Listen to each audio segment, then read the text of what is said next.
Hello, my name is Jaswal, and I'm a fourth-year biochemistry student here at the University of Calgary. This past summer, I worked in the Williams lab, where I studied how protein-protein interactions regulate the activity of a chromatin remodeler called HELS. Now, to begin, I will provide a brief overview of DNA and discuss why chromatin remodeling enzymes like HELS are important.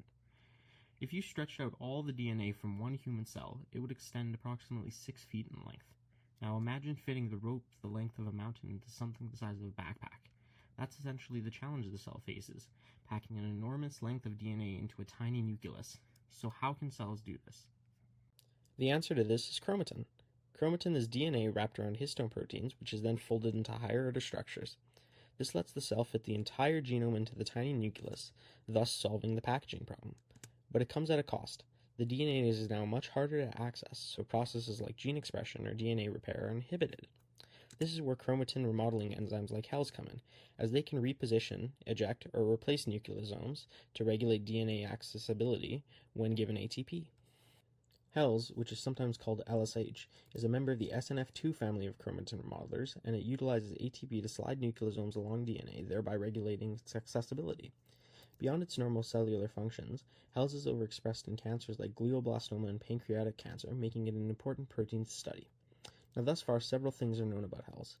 First, the Williams lab has solved the 3D structure of HELS and conducted several assays providing insights into how the protein works.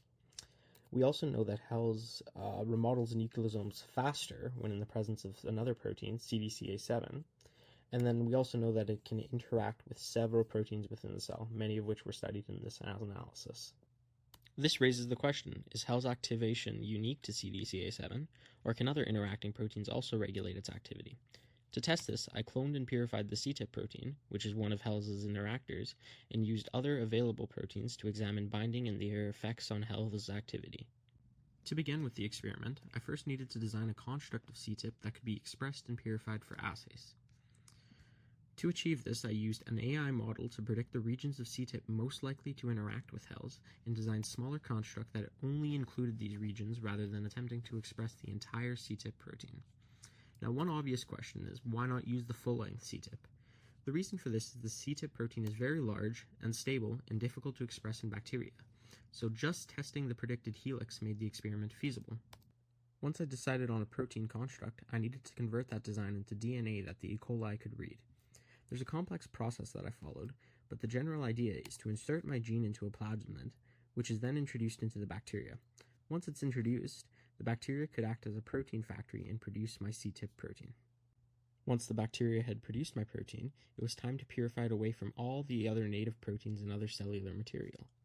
Now first, I purified it using a nickel NTA affinity chromatography, which isolates the protein based on a tag encoded in the gene. Then I finished with size exclusion chromatography, where you inject a protein onto the FPLC machine, which separates them based on their size. This process ended with a pure protein sample that I can then use for my downstream biochemical assays.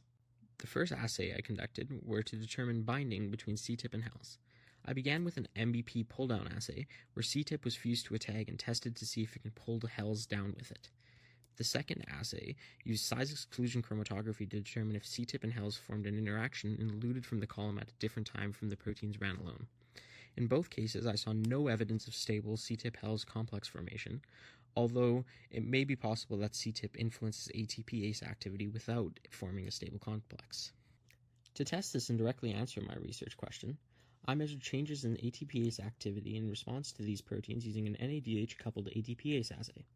While the setup is complex, the principle is simple. As HELS burns ATP, the absorbance of NADH decreases, and we track this over time.